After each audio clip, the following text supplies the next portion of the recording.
I always thought I was a strong person. I lived alone. I worked full-time. I paid my own bills. I helped my friends when they needed me. If someone called me at midnight, I would answer. If a friend needed a place to stay, I would open my door. I never thought much about it. I just believed that people helped each other. Until one night, I needed someone too. It was almost 9 o'clock when my phone rang. It was my mother. Her voice sounded weak. "Emma, I'm at the hospital." I stood up from my chair. "What happened?" "I felt sick at work. The doctor wants me to stay tonight." I grabbed my coat. "I'm coming." The hospital was 40 minutes away. I took a taxi and spent the whole ride looking at my phone. I was scared, but I kept telling myself, it's going to be okay. When I arrived, my mother was lying in a small hospital bed. She smiled when she saw me. "You came so fast." "Of course," I said. "You're my mum." I sat beside her and held her hand. The doctor came in and told me that my mother needed more tests the next morning. "Is it serious?" I asked. "We need more information," he said. That answer made my heart sink. I looked at the time. I had an important meeting at work at 8 the next morning. I needed to give a presentation to my boss. I took out my phone and called my best friend, Sarah. "Sarah, can you come here tomorrow morning?" There was silence on the other end. "I'm sorry, Emma, I can't. I have an important meeting too." I tried to smile, even though she could not see me. "It's okay." I called another friend, then a co-worker. Everyone had a reason. Everyone was busy. Finally, I called my older brother. The phone rang. Once, twice, 3 times. No answer. I stared at the screen. For a few seconds, I did nothing. Then I put my phone down. My mother was sleeping. The hospital hallway was quiet. I went to the vending machine and bought a cup of coffee. I sat alone by the window. The coffee was warm, but I still felt cold. I understood something I had never understood before. Sometimes you can be there for everyone. And still, when you need someone, there may be no one coming. I looked at my phone again. No messages, no missed calls. I whispered to myself, "Okay, Emma, what are you going to do now?" I did not sleep that night. I sat beside my mother's bed and watched the clock. 1 o'clock, then 2, then 3. My mother was sleeping, but I could not close my eyes. I kept checking my phone. Maybe Sarah would send a message. Maybe my brother would call. Maybe someone would say, "Don't worry, I'm coming." But nothing happened. At 6 in the morning, my mother opened her eyes. "You should go home and rest," she said. "I'm fine." She looked at me for a few seconds. "You don't look fine," I smiled. "I just didn't sleep much." She reached for my hand. "You always say you're fine." I did not answer. At 7, I left the hospital. I had only 1 hour before my work meeting. I took a taxi to the office. My phone kept ringing. It was my boss. "Emma, where are you?" "I'm on my way. We really need you today." "I know." I hung up. For a moment I wanted to cry. I wanted to tell him everything. I wanted someone to say, "Go back to the hospital. We will handle the work." But I knew that would not happen. When I arrived at the office, everyone was already in the meeting room. I opened my computer and started my presentation. My hands were shaking. My boss looked at me. "Are you okay?" I took a deep breath. "Yes." That word came out automatically. "Yes, I'm okay. I'm fine. Don't worry about me." I had said those words so many times that I almost believed them. After the meeting, I went to the bathroom and locked the door. I stood in front of the mirror. I looked tired. My eyes were red. I whispered, "What are you doing?" Then my phone rang. It was my mother. Emma, the doctor wants to do another test. I'm coming. I left the office.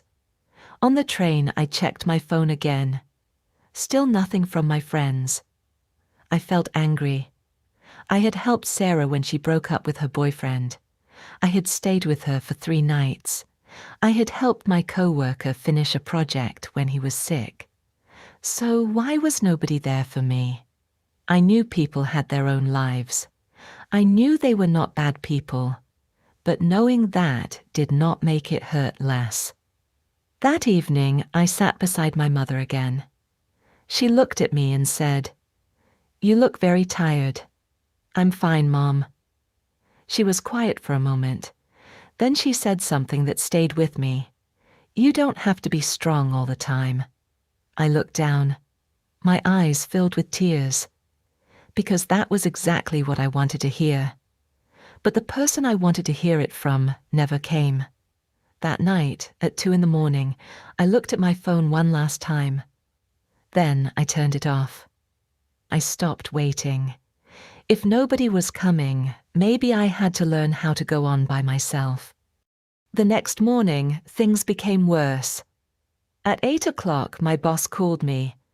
"Emma, we need to talk." I knew what was coming. "The project is behind schedule. If you cannot finish it this week, we may need someone else." I closed my eyes. "My mother is in the hospital." "I understand," he said, "but the company still needs the work." I wanted to be angry. I wanted to say, "Can't you see what I'm going through?" But I said nothing. "I'll finish it."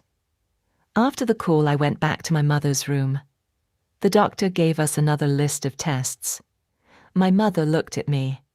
"Do you need to go to work?" "I'll handle it." I left the hospital with my laptop in my bag. That day I moved between 2 worlds. At the hospital I talked to doctors.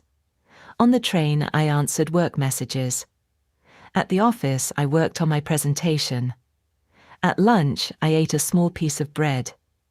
At night I returned to the hospital. I was tired, really tired.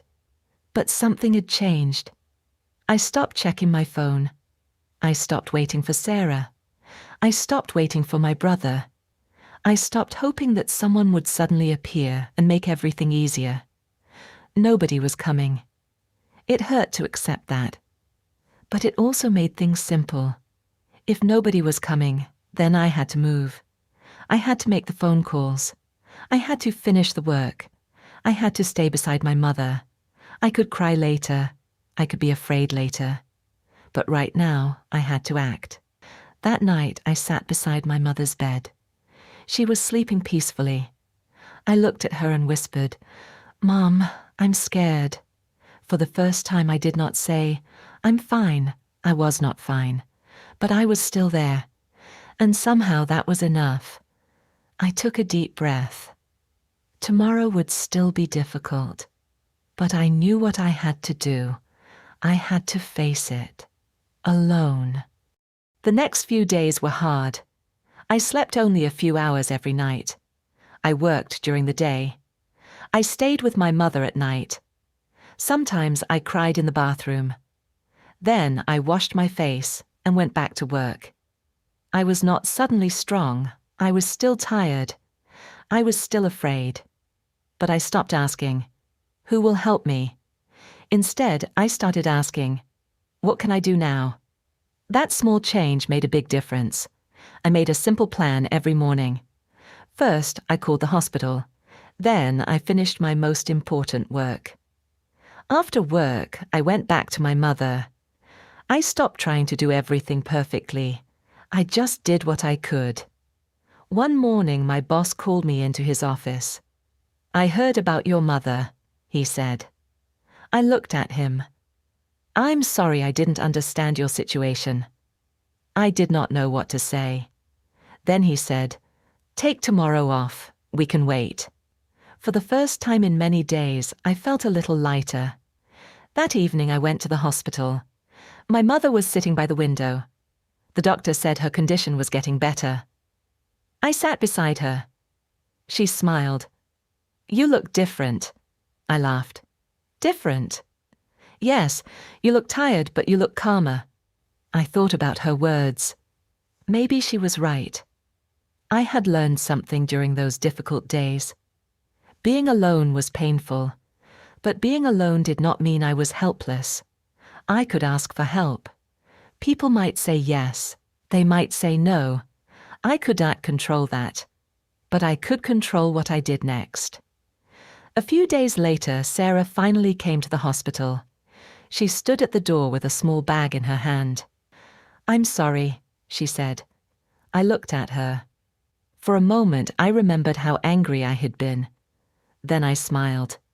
I was angry too. She looked down. I should have been there. "Maybe," I said, "but I learned how to stand without you." She looked at me, and this time neither of us said anything. We just sat there together. I realized I did not need someone to save me anymore. I only needed to know that I could save myself. A few months later, my mother came home. She was much better. My life also became normal again.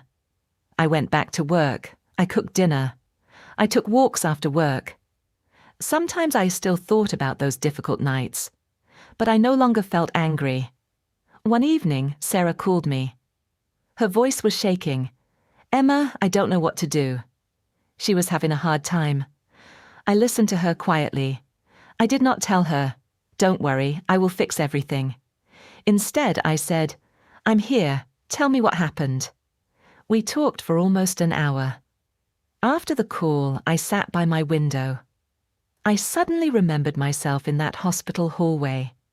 I had been waiting for someone to save me. Now I understood something. Growing up does not mean you never need help. It means you can keep going when help does not come. Some people will stay. Some people will leave. Some people will come too late. That is life. We cannot control other people, but we can choose what we do next. I picked up my phone and sent my brother a message. "Mom is doing much better." A few minutes later he replied, "I'm glad." I smiled. That was enough. I finally understood the lesson that night had taught me.